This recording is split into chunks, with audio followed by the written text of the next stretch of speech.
Enrollment versus registration. That's a conversation.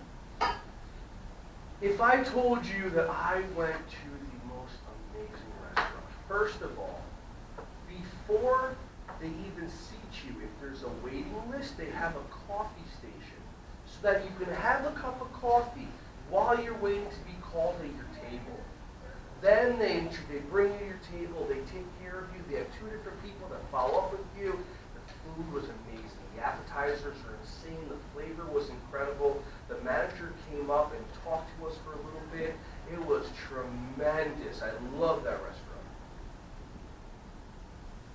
What was that? Exactly. Okay? So an enrollment conversation is when you enroll somebody into something where they're so interested they want more information. Okay? My school is incredible. I have amazing teachers. I have this. We just did this. We just did that. Blah, blah.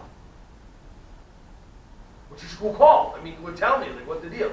Or a registration conversation. Hey, you want to go to this restaurant that's really good?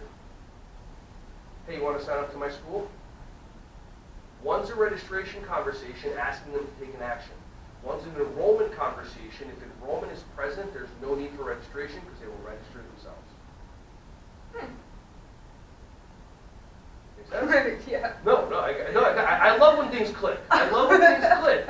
It's great. We're not taught this kind of stuff.